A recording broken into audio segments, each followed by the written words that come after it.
tubahaye n'ikaze mu kiganiro cy'uyu munsi. Muri kumwe nanjye Matt Rollins, ndi kumwe n'umutumirwa wabaye umusangwa kubera ibiganiro tumaze igihe dukorana, Padiri Tuyishimire Patrice. Dukomeje muri wa mujyi w'ibiganiro byacu dukora twigisha ukwemera kwa Kiliziya ndetse no kumenya Imana, tukabihugukirwa bya nyabyo, tukamenya icyo Imana dushakaho. Rero dutangiye dusuhuza impande zose z'igihugu ko ari enye, tugashyiraho n'umujyi wa Kigali n'abari hanze y'igihugu, dukomeza kubashimira ubwitange mu kutugaragariza urukundo. Kurikira ibiganiro dukora bitwereka ko tutarimo gukorera ubusa, ndetse ni nabyo bitwongerera umuhate wo kugira ngo dukore ibyo tubagezaho. Uyu munsi rero turaza kubasobanurira cyangwa se turaza kubagezaho ibijyanye n'umurage w'ukwemera. Umurage w'ukwemera, uburyo Kiliziya yaragijwe ukwemera, kandi ikaba ariyo, nk'uko mubizi neza ko Kiliziya Gatolika ishingiye ku ntumwa. Ngira ngo umuntu wese uba muri Kiliziya Gatolika arabizi ko wari umurage wa Kiliziya, ndetse ibyo tugiye gukomeza Padiri akomeza bitugezaho. Ndabararika gukora iki kiganiro kugeza ku munota wa nyuma, kuko inyigisho yose nibwo wumva neza, ukamenya igicumbi cy'inyigisho, ukanamenya ibiyirimo udasimbutse cyangwa se ngo wumveho akanya gato wigendere. Tubahaye ikaze. Yarakoze cyane. Reka dutangize isengesho twiragiza Nyagasani udufasha kumva neza ibyo yadusigiye nk'umurage, akadufasha kubikunda, akadufasha no kubibamo. Ku izina ry'Imana Data n'Umwana na Roho Mutagatifu, amina. Dawe uri mu ijuru, izina ryawe ryubahwe, ingoma yawe yogere hose, icyo ushaka gikorwe munsi nk'uko gikorwa mu ijuru. Ifunguro ridutungura riduhe none, utubabarire ibicumuro byacu nk'uko natwe tubabarira abaducumuyeho, ntudutererane mu bitwoshya, ahubwo dukize icyago. Amina. Ku izina ry'Imana Data n'Umwana na Roho Mutagatifu, amina. Ndabashimira mwese abatwumva. Nk'uko wari ubivuze, tugiye gukomeza aho twari tugereye. Ubushize twarebye uruhererekane rwa Kiliziya ndetse n'uburyo rwuzuzanya n'ijambo ry'Imana ryanditse. Nubwo uruhererekane rwanditswe, ariko rwanditswe rubanje guherekanwa mu magambo, kimwe n'ijambo ry'Imana ryanditswe naryo ryabanje guherekanwa mu magambo. Byose rero bikaba bigize ikintu kimwe cyunze ubumwe, kandi ubumwe budatandukana. Uyu munsi rero turareba muri rusange ibyo byombi, uwo murage w'ukwemera, uko watugezeho n'uburyo tugomba kuwusigasira. Icya mbere tureba ni uko umurage w'ukwemera waragijwe Kiliziya yose. Ni gatigisimu ya Kiliziya Gatolika tugikomeje kureba, duhereye kuri nimero yayo ya 84. Umurage mutagatifu, nk'uko ibaruwa ya mbere Pawulo Mutagatifu yandikiye Timote, umutwe wa 6:20 ibivuga, ndetse n'ibaruwa ya kabiri Pawulo Mutagatifu yandikiye Timote, umutwe wa mbere umurongo wa 12 kugeza ku wa 14 bivuga. Wenda twabanza kubyibutsa nubwo twe twayibonye mu kiganiro giheruka, ariko reka twongere tubyibuke, tumenye neza umurage w'ukwemera ubundi ni uwuhe mwanya, cyane cyane izo nyigisho z'uruhererekane, ni uwuhe mwanya zifite muri Kiliziya. Ibaruwa ya mbere Pawulo Mutagatifu yandikiye Timote, umutwe wa 6:20, Pawulo Mutagatifu asoza iyo baruwa asezera kuri Timote, amubwira ati: Timote rero wite ku byo waragijwe, wirinde abavuga amagambo y'amahomvu n'ubwigomeke ku Mana, bakabyutsa impaka zishingiye ku ngirwabuhanga. Wite ku byo waragijwe. Ibyo waragijwe rero nibyo byitwa umurage w'ukwemera, tubona mu nyigisho z'uruhererekane ndetse no mu bitabo byanditswe bitagatifu. Ahangaha rero Pawulo Mutagatifu yandikira Timote, byari bigihererekanwa mu magambo, bakandika bikeya, ari nk'uburyo bwo kwandika ibaruwa busanzwe nk'uko wakwandikira umuntu, ariko atanditse ibyo bemeraga byose. Kandi twarebera uyu murage wo kwemera n'ibaruwa ya kabiri n'ubundi Pawulo mutagatifu yandikiye Timote umutwe wa mbere umurongo wa 12 kugeza ku wa 14. Twari twarayibonye ariko reka twongere aho n'ubundi Pawulo mutagatifu abwira Timote ati ni nayo mpamvu ituma mbabara bene aka kageni ariko nta soni binteye kuko rero nzi uwo nemeye kandi sinshidikanya ko ashoboye kurinda ibyo yanshinze kugeza kuri wa munsi w'ukuza kwe. Jya wigisha ukurikije amagambo aboneye wanyumvanye, urangwe n'ukwemera n'urukundo ufitiye Kristo Yesu. Komeza rero ibyo waragijwe, Roho Mutagatifu utuye muri twe abigufashemo. Urumva aragenda atsindagira ati wite ku byo waragijwe, ati komeza rero ibyo waragijwe kandi Roho Mutagatifu abigufashemo. Ibyo amubwira yaragijwe rero ni uwo murage wo kwemera intumwa zahererekanyaga ku bazisimbuye, abazisimbuye nabo bakawuhererekanya bakawohereza abazabasimbura, bikazakomeza kugeza n'uyu munsi. Umurage w'ukwemera, umurage mutagatifu w'ukwemera uko ukubiye mu ruhererekane rutagatifu no mu byanditswe bitagatifu, intumwa zawushyikirije kiliziya yose uko yakabaye. Mu kwishingikiriza uwo murage w'ukwemera, umuryango w'Imana wibumbiye ku bashumba bawo wakomeje kuba indahemuka ku nyigisho z'intumwa, gusangira, kumanyurira hamwe umugati no gusenga.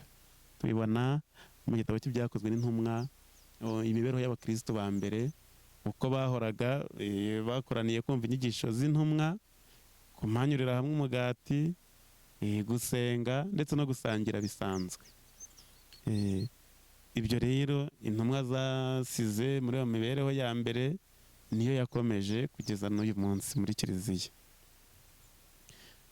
Hanyuma rero tugiye kureba isano iri hagati yo kwemera nk'umurage twakiriye tukawukomeraho ndetse n'ubuyobozi bwa kiliziya. Ese bihuriye he, bitandukaniye he, byunganirana gute, bifashanya gute?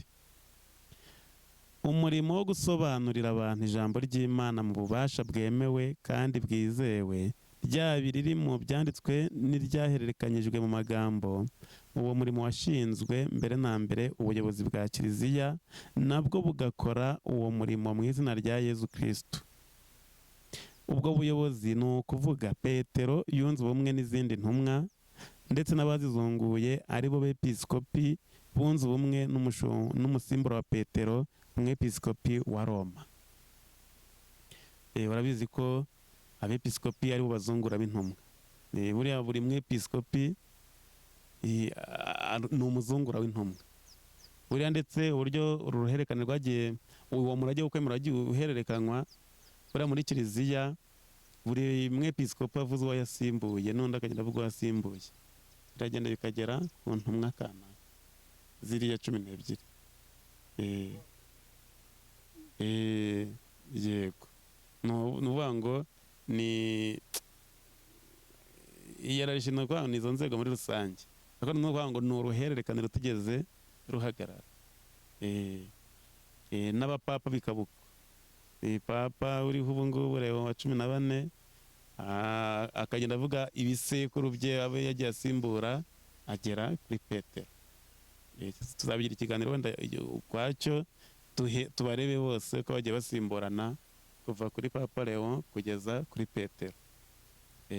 No ku zindi ntumwa rero nuko abepiskopi nibo bazungura b'intumwa, nabo bagiye bahererekanya ububasha kugeza ku ntumwa 12.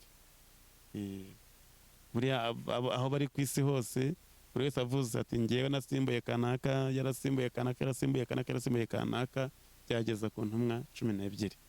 Ibyo rero nibyo byitwa umurage wo kwemera cyangwa se uruhererekane rw'ubuyobozi bwa kiliziya. Hanyuma buri wese wasimbuye no mu nzego zisanzwe niko bigenda, haba ihererekanyabubasha. Mu ihererekanyabubasha umuhereza ibyo ukoresha, ukamuhereza ukamubwira n'amateka, ibi ngibi twabitangiriye aha, byari bigeze aha, ku buryo nta gitakara. Si ni yawe bwite ahubwo ni ibya kiliziya, bya bindi yashyikiriwe bati bampaye ibi nanjye ndabiguhaye, ntihazagire igitakara, ntihazagire na kimwe kivaho, nuko babimpaye nanjye ndabigusigiye, gutyo gutyo. Niyo mpamvu nta kintu cyatakaye kuva ku by'intumwa zari zifite kugeza ubu, ahubwo byinshi byagiye birushaho no kumvikana bitewe n'umwanya n'igihe gishize, abantu bagenda bazirikana bakagenda bagira ibyo bumva mu kinyejana iki n'iki, mu gisekuru iki n'iki, birushaho kumvikana uko Roho Mutagatifu agenda adufasha kubyumva.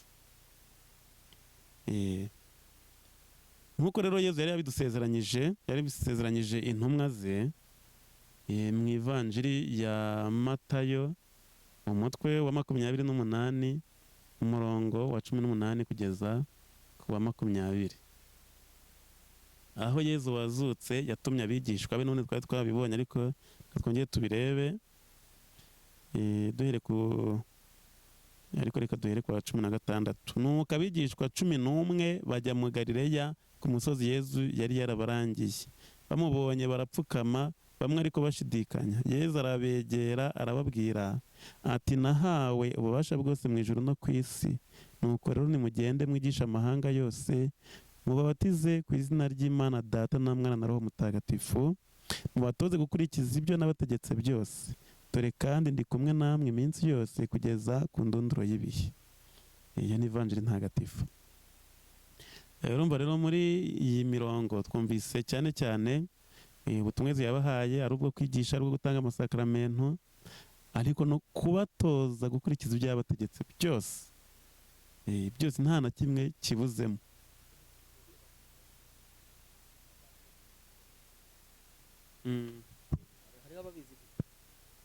Ndimo ndakubwira nti ibyo utubwiye ni igisubizo gisobanura neza akamaro k'umupadiri. Hari abantu benshi baba bari mu buyobe bavuga ngo umupadiri icyo ashinzwe ni ugusoma misa gusa akagenda. Ubwo ndumva urimo urabaha umucyo. Ubundi misa ndetse n'ibindi bikorwa bya liturujia ntabwo ari cyo gikorwa cyonyine cya Kiliziya. Buriya mbere uko abantu bamenya misa icyo ari cyo, babanza kwiga, babanza kumenya uburyo babanza kumenya Imana, ndetse bakabanza no kubatizwa kugira ngo binjire muri iyo mbaga ya gisaserdoti yemerewe gutura igitambo. Urumva rero habanza kwigishwa, hanyuma bamara kwigishwa bakinjizwa mu muryango w'abana b'Imana, noneho bagasangira n'abagize uwo muryango w'Imana ibyiza by'ijuru, ibyiza by'Imana. Mu byo Kiliziya rero ikora, uretse ihimbazwa ry'amasakaramentu, harimo no kwigisha, bagasobanukirwa bakamenya Imana. Nk'ubu ibyo turimo ntabwo turi mu misa, turi mu nyigisho za Kiliziya. Bivuga ngo turi mu murimo wo kwigisha. Hari n'umurimo w'ibikorwa ujyanye n'ibikorwa by'urukundo, hariho Kiliziya yinjira mu butabazi, gusura abarwayi aho barwariye, gufasha abatishoboye, gufungurira abashonje, uburezi, kujijura abantu mu buzima, kuvura abarwayi, kubavuza, ibyo byose, kunga abafitanye amakimbirane, ibyo byose ntabwo ari ugusoma misa. Cyakora misa, ibyo bikorwa byose ibibera intangiriro n'iherezo. Intangiriro bivuga ngo niho imbaraga za Kiliziya izivoma mu misa, mu Karisitiya. Izo mbaraga zigafasha abantu kujya mu butumwa, hanyuma banava mu butumwa bakagaruka gusingiza Imana, bayishimira uburyo iba yimenyesha abantu bose, uburyo iba yafashije abantu kuyimenya no kuyakira. Ibikorwa byose rero misa bibera intangiriro n'iherezo. Niyo navuga niwo mutima w'ubutumwa bwa Kiliziya, ariko ntabwo bugarukira kuri misa gusa. Ko misa niba ibisaha imwe ku munsi, wenda tuvuge ku bantu bayigiyemo, cyangwa amasaha 2, umunsi ugira amasaha yo gukora menshi. Ntabwo ari ibyo ngibyo rero Kiliziya yakora gusa, kandi ikora igihe cyose.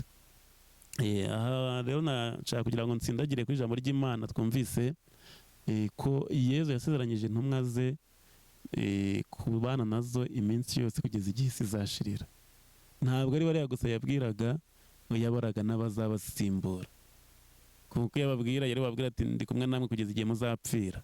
Ntabwo ariko yavuze rero, yavuze ndi kumwe namwe kugeza ku ndunduro y'ibihe, cyangwa se mu yandi magambo kugeza igihe isi izashirira. Bityo rero ubuyobozi bwa Kiliziya ntabwo bwigeze buhagarara, ubwagiye bushyizweho na Yezu kiriya gihe, ari duhereye ku ntumwa 12 zihagarariwe na Petero. Ubwo buyobozi ntabwo bwigeze buvaho. Umurimo wa Petero ni umurimo ukomeye, ku buryo Yezu amubwira ati uru rutare, kandi kuri urwo rutare nzubakaho Kiliziya yanjye, ku buryo n'ububasha bwo mu kuzimu butayirwanya ngo buyitsinde. Hanyuma akanamubwira ati komeza abavandimwe bawe mu kwemera, niwo murimo wawe. Iyo ntebe ya Petero ntabwo yigeze izamo icyuho. Hanyuma dukomeje na nimero iyi tuvuyeho ni nimero 85, dukomeje rero kuri nimero 86. Nyamara ariko ubwo buyobozi bwa Kiliziya ntibusumba ijambo ry'Imana, ahubwo burarikorera, bukigisha gusa ibyo bwashyikirijwe, kubera ko ari ubutumwa bwahawe n'Imana, kugira ngo bushyigikiwe na Roho Mutagatifu bwumve iryo jambo mu rukundo, buririnde mu buryo buzira icyashya, buryigishe mu budahemuka, kandi buvome muri uwo murage w'ukwemera ibyo bwereka abantu ngo bemere nk'ibyahishuwe n'Imana. Ubu ni ukuvuga ngo dusa n'abakiri mu ntangiriro y'ibyo Kiliziya yemera kandi yigisha.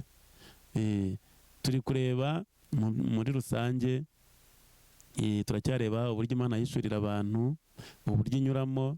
Twabonye ibyanditswe bitagatifu, tubona uruhererekane, twabibonye muri make mu minsi mike, turaza gusesengura noneho ibyanditswe bitagatifu ni iki. Hanyuma noneho turi kureba n'iyo sano y'ubuyobozi bwa Kiliziya n'ubwo buryo bubiri bundi, inyigisho z'uruhererekane n'ibyanditswe bitagatifu. Hano rero tubonye ko ubuyobozi bwa Kiliziya ntabwo busumba ijambo ry'Imana, ntabwo buri hejuru y'ijambo ry'Imana. Muri iyi minsi hariho ibihuha byagiye biza ngo bagiye guhindura ngo Bibiliya ngo bayihuze n'igihe. Ibyo byari ibihuha. Cyokora abo nabonye bajya babikora, nabonye abahamya ba Yehova bagenda bavugurura, ariko ntabwo ari Bibiliya ikwiye kuvugurwa, ahubwo ni abantu bakwiye kwivugurura, bakamenya kugendana n'iby'Imana ishaka n'iby'Imana yavuze. Ubuyobozi bwa Kiliziya rero ntabwo busumba ijambo ry'Imana, ahubwo burarikorera, bukigisha gusa ibyo bwashyikirijwe, ntacyo bongeyemo, ntacyo bahinduyeho, ntacyo bakuyemo, kubera ko ari ubutumwa bwatanzwe n'Imana, kugira ngo bashyigikiwe na Roho Mutagatifu bumve iryo jambo mu rukundo. Abayobozi ba Kiliziya baryumve mu rukundo, baririnde mu buryo buzira icyashya, ku buryo baririnda kwangirika cyangwa kugira icyarihungabanya, kandi baryigishe mu budahemuka. Kwigisha mu budahemuka ni ukuvuga ngo ni ukuryigisha uko riri, ntacyo urihinduye, utazanyemo ibyawe, utazanyemo amarangamutima yawe. Abantu benshi bashaka kwigisha ijambo ry'Imana barigize iry'abantu, ku buryo baryigisha ari ijambo ryabo bwite, bihuje n'amarangamutima yabo. Ibyo rero nibyo bita guhemuka. Ijambo ry'Imana tugomba kuryigisha uko riri mu budahemuka, uko warishyikiriye niko ugomba kurigeza ku bandi. Kiliziya rero yari yaryakiriye n'ubuyobozi bwayo bushinzwe kuririnda. Ubwo noneho yasanura yibona, ubuyobozi bwa Kiliziya bushinzwe gusoma ijambo ry'Imana, bukaryumva neza, bukaririndira umutekano, ku buryo nta kiryangiza. Niyo mpamvu habaho kurwanya inyigisho z'ubuyobe. Abayobozi ba Kiliziya bahamagariwe kurwanya inyigisho z'ubuyobe. Hagira ikintu kije gishaka kunyuranya n'ijambo ry'Imana, bavuga ati ibi si byo. Hanyuma bamara kuririnda, barisomye, bararyumva, bararikunda, baririndira umutekano hanyuma bakaryigisha noneho abandi. Hagati aho tunashimira inzego z'igihugu cyacu nyinshi z'ubuyobe rwose bakajije umurego, urigisha ibihabanye no kuyobya abantu bakakugeraho bakakubaza impamvu wigisha ibihabanye n'ibyo abandi bigisha. Ibyo byo wenda biragoye, ntabwo twahita tubihuza n'ibyo turimo kuvuga, kuko aho twazabikora ikiganiro ukwacyo, kuko nanone ntabwo wavuga ngo ubutegetsi bwa gisivile nibwo buzereka iyobokamana ibyo ryigisha. Haba hajemo kujya muri domene itari iyawe, ahubwo icyo bakoze birimo kurwanya nyine ubwo buyobe, ariko ninde uzamenya ngo ubuyobe bugarukira he, buva he bukagera he? Ni kiliziya yabihawe. Kiliziya yabihawe, atari ukuvuga ngo ni ukwikunda. Njya mbona bamwe bavuga ngo ubwo aba ari ukwikunda, ari ukwigwizaho, ari iki, ariko niyo yabirazwe. Niyo yabirazwe, ifite rero ububasha bwo kuvuga ngo ibi ngibi ni ubuyobe mu byitondere, ibi ni ubuyobe mu byitondere, ikabibwira abana bayo, mwitondere biriya, mwitondere biriya. Ariko ntabwo ihangana ngo ivuge ngo bariya bari kwigisha biriya ngo bazarimbuka, ngo bagire gute. Oya, yo ibwira abana bayo iti mwitondere inyigisho zimeze zitya, ni ubuyobe. Ibyo kiliziya yarabihawe nk'inshingano, nk'ubutumwa bwo gukora mu kurinda rya jambo ry'Imana, kugira ngo hatazagira ikirihungabanya. Hanyuma bamara kuririnda bakaryigisha mu budahemuka, kandi bakavoma muri ryo, muri uwo murage wo kwemera ibyo bereka abantu ngo bemere nk'ibyahishuwe n'Imana. Kiliziya niyo ihagarariye n'ubuyobozi bwayo nyine, abo bayobozi bakiza nibo bereka imbaga y'Imana ngo ibi nibyo twahawe n'Imana, nibyo Imana yaduhishuriye, nibyo byo kwemera.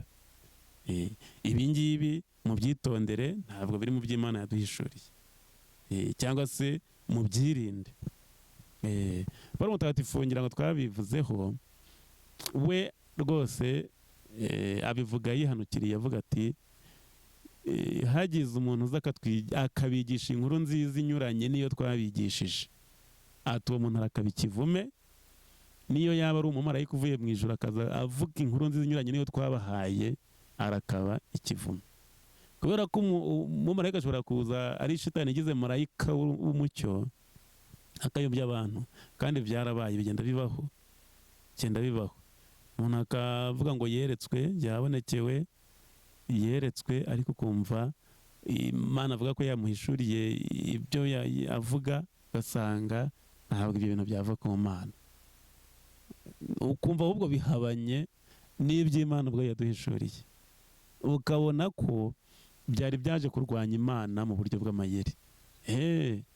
Ntabwo nyamurwanya Kristo aza avuga ngo ni njye nyamurwanya Kristo bavuze, ahubwo aza ahinyura cyangwa se agoreka iby'Imana yari yaduhishuriye, wakongeramo akantu kamwe kabigoreka, akandi iyo se ikiba yabimuhishuriye, ariko ikamubeshya ko ari Imana yibigambiriye kuyobya abantu. Niyo mpamvu rero ubuyobozi bwa Kiliziya nibwo bushinzwe gusobanurira abantu ibyo bagomba kwemera n'ibyo bagomba kwirinda no kugendera kure. Abemera mu kwibuka ijambo rya Kristo ngo ubumva ni njye aba yumva, ubahinyura ni njye aba ahinyura, kandi umpinyuye aba ahinyuye n'uwantumye. Nk'uko tubibona mu Ivanjiri ya Luka umutwe wa 10 umurongo wa 16. Abemera mu kwibuka ayo magambo ya Yezu bakirana ubwitozi, inyigisho n'amabwiriza bahabwa n'abashumba babo mu buryo butandukanye. Umuyoboke wa Kristo arangwa no kumvira no kubaha. Yezu wabwiye abigishwa bati ubumviye ni njye aba yumviye, ubahinyuye ni njye aba ahinyuye. Nuko azi neza ububasha abatumye baba bafite we abazi neza ko bamuhagarariye bari mu mwanya we. Bagomba kumvwa rero kandi bakubahwa. Ariko biratangaje aho usanga wenda umuntu umwe uwemera wasanga asuzugura abashumba be, abamugezaho ijambo ry'Imana, ugasanga arabavuga, arabateraho inzenya, ugasanga hari n'ababahimbira ibinyoma byo kubaharabika. Ibyo bintu ibyo biba bikorerwa Imana bwite yo ubwayo. Burya ntabwo bikorerwa uwo muntu wayo, ni intumwa. Yesu aravuga ati ubumvira ni njye aba yumvira. Iyo abakristo bibutse iryo jambo, bakirana ubwitonzi inyigisho n'amabwiriza bahabwa n'abashumba babo mu buryo butandukanye. Niyo ibyo akubwiye waba utabyumva, wategereza igihe uzabyumvira mu mutuzo no mu bwitonzi, aho kugira ngo utangire guharabikana, utangire gusebanya, utangire gutukana. Ndumva rero iyo sano y'ubuyobozi bwa kiliziya bwashinzwe kurinda ijambo ry'Imana na rwa ruhererekane hano yumvikanye. Hanyuma ubuyobozi bwa kiliziya bukaba bushinzwe kugena amahame y'ukwemera. Ibyo kwemera ni ibihe, ibyo kutemera ni ibihe, ibyo kujugunya ni ibihe. Hano tugiye kureba amahame y'ukwemera. Amahame y'ukwemera ni iki? Amahame y'ukwemera ni iki? Ese ava hehe? Nimero ya 88. Ubuyobozi bwa kiliziya bushyira mu bikorwa ububasha bwahawe na Kristo iyo busobanura kandi bugatangaza amahame y'ukwemera, ni ukuvuga iyo bereka imbaga y'abakristo mu buryo budasubirwaho kandi butagirwaho impaka ibyo bagomba kwemera nta gushidikanya, ukuri kw'ingingo zikubiye mu by'Imana yahishuriye abantu, cyangwa se ingingo zifitanye ba kiliziya rero bwabo bubasha bahawe bwo kwigisha isi yose, babushyira mu bikorwa iyo bereka abantu ngo dore ukwemera twashyikirijwe n'intumwa, intumwa nazo zaragushyikirijwe na Kristo. Ubwo rero natwe muri iki gihe iyo tuvuga ngo twagushyikirijwe n'intumwa, ni ngo n'ubundi twabikomoye kuri Kristo kuko niwe soko yabyo. Ni nawe turaza kubibona, ni nawe n'ubundi utwigisha, ni nawe utwigishiriza ku bwa Roho Mutagatifu. Mu kugena rero ngo ibi nibyo bigomba kwemerwa, ibyo bagennye byitwa amahame yo kwemera. Amahame y'ikintu ari ihame ntawe ukijyaho impaka, nuko kiba giteye, nuko kiba kigomba kwemerwa, ni kigomba kwemerwa n'abantu bose. Ahubwo ni itegeko. Ikintu niba ari ihame, abantu bose bagomba kucyemera kugira ngo bakire. Nshyireho nongere icyo ngicyo. Yesu yaravuze ngo mugende mwigisha amahanga yose, uzemera azakira, utazemera azacibwa. Rero amahame yo kwemera ni ibyo ngibyo tugomba kwemera tugakira, utabyemeye akaba yiciye. Urumva se wavuga ngo ni ubushake se? Kwemera Imana ntabwo ari ubushake ngo nemere cyangwa mbyihorere nkaho ntacyo bimaze kubyemera, ntacyo bitwaye kutabyemeye. Hajemo ubucibwe kutabyemeye. Imana ntifata ku ngufu, ariko twese iraduhamagara. Kiliziya bivuga itorero, umuryango, ihuriro ryahamagawe n'Imana. Hanyuma Gatolika tuzabibona bivuga ngo nta n'umwe uhejwe, abantu bose bahamagarwa n'Imana. Icyo Imana ishaka ni uko abantu bose bakira. Utemeye rero, impamvu acibwa ndetse akajya mu bagomeramana, ni uko aba yanze kwakira umukiro, kandi Imana yawe umugeneye. Njyewe iwacu bigeze kunkubita nanze kurya, ubwo se nararenganye cyangwa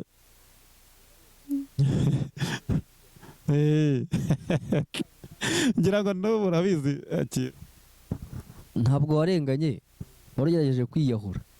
Kera aho nigaga twayoborwaga n'umupadiri witwaga nanjye mvuga ngo Gafaranga kubera ibintu birirwa ku mbuga, banyihanganire. Umupadiri tuyoboraga ku ishuri, reka ndeke kuvuga amazina ye ubwo nagira ngo musuhuze, ariko yaratubwiye ati iyo umuntu agerageje kwirirwa atariye agomba kubihanirwa. Tutise kubera iki padiri kandi ari ubushake bwe, ati abagerageje kwiyahura. Ubwo rero nawe ntabwo baguhemukiye, ibyo bakoze byari byo. oya no mu buzima busanzwe mu Rwanda aho ugerageje kwiyahura baramukubitaga, yaba yarusimbutse yaba yanapfuye ntibamushyingura batabanje kumukubita.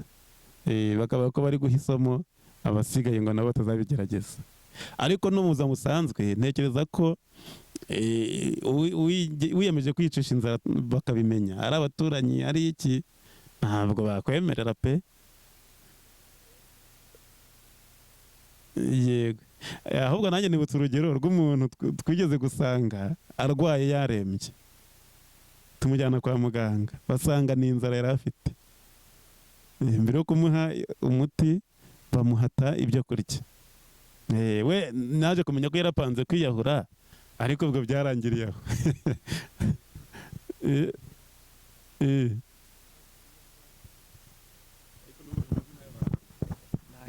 Nta kibazo, yitwa Jire, yagize atya aravuga ati ibiryo basigaye batugaburira simbishaka, yanga kurya, inzara iramwica ararwara.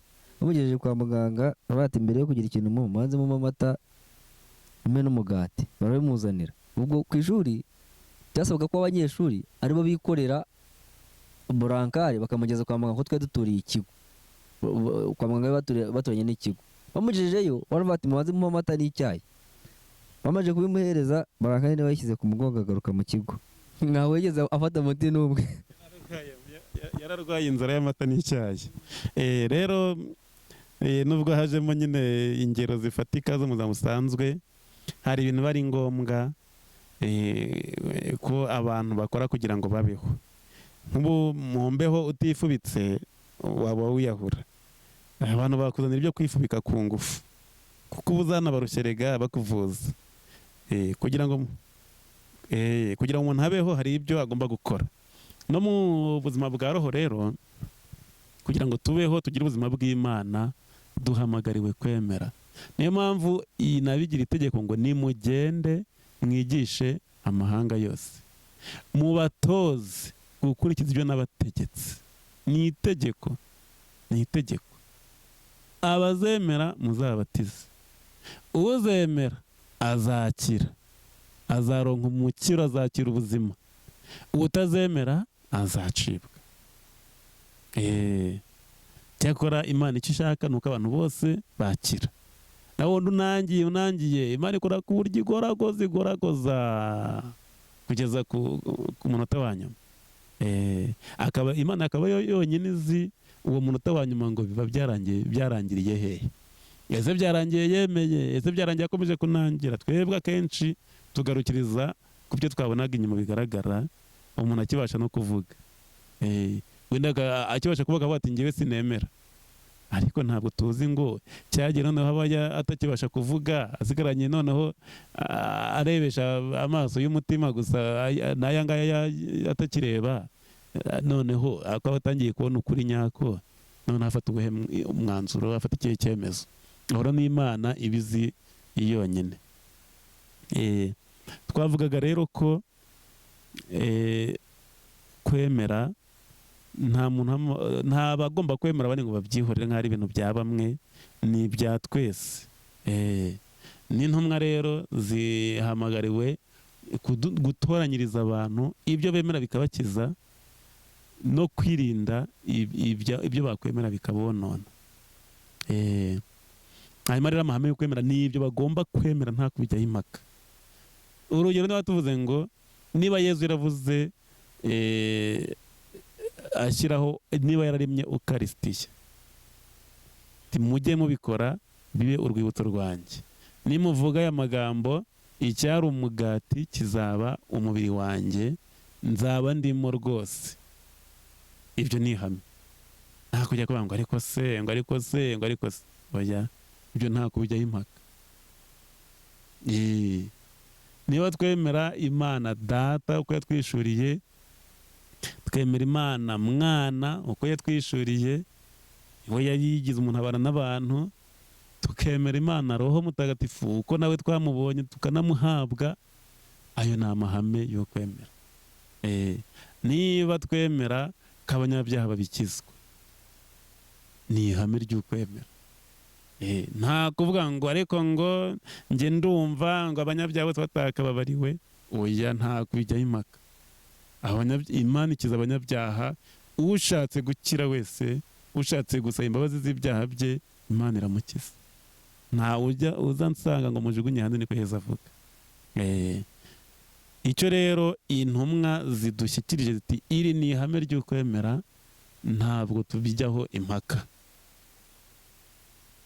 Ndetse n'ibifitanye isano n'inyigisho za Yesu, ibitari byagasobanutse mu gihe Yesu yari ku isi, byagiye byumvikana mu mateka. Iyo ubuyobozi bwa Kiliziya bubiduhaye buti dore ni uku nguku, twenda Roho Mutagatifu twabyumvise, ntacyo turenza. Twize kubona urugero, ngira ngo tureba uburyo intumwa zakoranaga na Roho Mutagatifu, tuzakunda no kubibona nk'uko icyemezo cyo kugenwa, aho intumwa zafashe umwanzuro uvuga ngo byanogeye Roho Mutagatifu natwe. Intumwa zo na Roho Mutagatifu, igihe zabisobanuriwe na Roho Mutagatifu, zishobora gufata icyemezo iki n'iki, zikakigeza ku bayoboke b'Imana. Ni uku nguku twebwe na Roho Mutagatifu twabyanzuye. Icyo gihe ntabwo waba ari abo bantu nk'abandi, icyo cyemezo baba bagifashe mu izina rya Yesu. Nimero ya 89, imibereho yacu y'ubuzima bwa roho ishingira ku mahame y'ukwemera. Amahame y'ukwemera ni urumuri rutumurikira mu nzira y'ukwemera kwacu, arayimurikira kandi akayikuramo urujijo. Nanone kandi iyo nzira yacu igororotse, ubwenge bwacu n'umutima wacu biba byifunguriye kwakira urumuri rw'amahame y'ukwemera. Niba ingingo yumvikanye, ariko reka tuyisesengure ijambo ku rindi kugira ngo tuyumve neza. Ngo mu mibereho yacu, ubuzima bwacu muri rusange buyoborwa n'amahame. No mu buzima busanzwe, no muri abikorera, abakora imyuga itandukanye, ubuzima butagira amahame ntabwo bwashoboka. Urugero, niba umuntu ari umuhinzi, kumenya ngo ngiye mbyuka isaha iyi n'iyi nkajya mu murima, ni umurongo yihaye. Ni umurongo yihaye, akamenya ati niba ngeze mu murima, ntabwo niba nkubisemo 2-3 isaha ngomba gutaha, yiha ngo ndataha sangahe. Iyo ni mirongo. Cyakora ibyo ngibyo bishobora guhinduka bitewe nuko yiyumva, ariko ntibibura ko yiha umurongo w'amahame agomba gukurikiza. Ujya ubona abanywa inzoga akavuga ati ngewe sindenze icupa rimwe, ngewe sindenze amacupa 2. Wamuha irya 3 ati oya, igipimo cyanjye nakigezeho. Kugira ngo umuntu atsinde bigaterwa n'iki? Nuko nta mahame aba yari yishyiriyeho. Ibyo bamuhaye byose akoreza akamira, ibyo bamuhaye byose akamira. Cyangwa barwara inzoka, bamuhaye ibijumba ngo ahekenye agahekenye, bamuha intoryi agahekenye, bamuha byose agahekenye. Ntamenye kuvuga ati ngewe ntabwo simpekenye ibijumba, simpekenye intoryi, simpekenye iki. Ibyo bamuhaye byose agashyirayo. Uko mu buzima busanzwe habamo amahame, cyangwa se dufate nk'umuntu abakina imikino ngororamubiri, siporo, ntabwo hazatwara igikombe cyo kwiruka utabyuka ngo wihe ibirometero uri bwiruke, sibyo se? Abakina umupira w'amaguru, za kungufu, za karate, hari imyitozo, ariko aba yarihaye amahame ati ngewe nzajya nkora imyitozo wenda 3 mu cyumweru. mbyuke kare gutyo gutyo.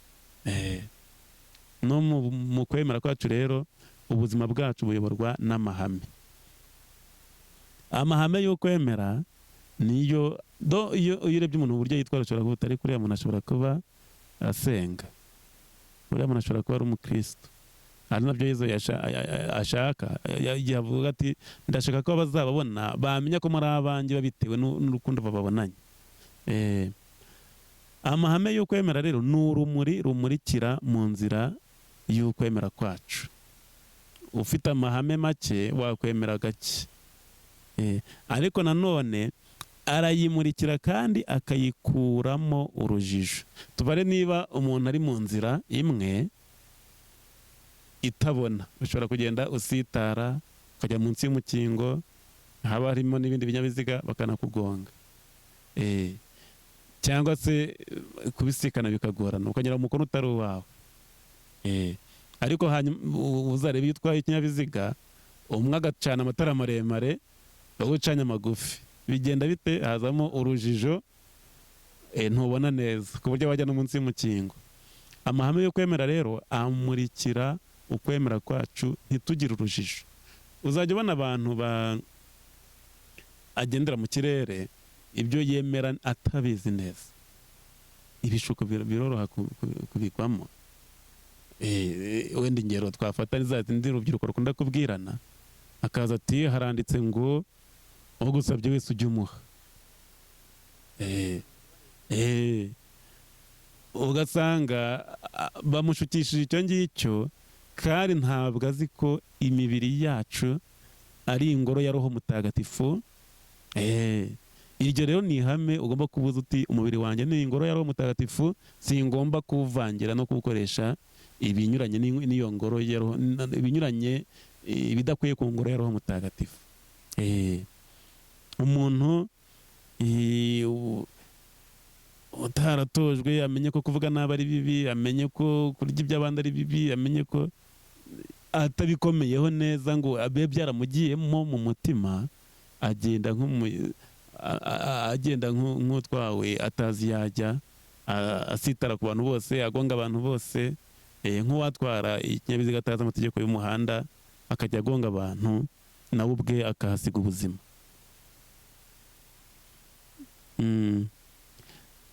Yego, reka tukagere ku musozo. Noneho navugaga ko amahame y'ukwemera amurikira inzira y'ukwemera kwacu n'ubuzima bwacu.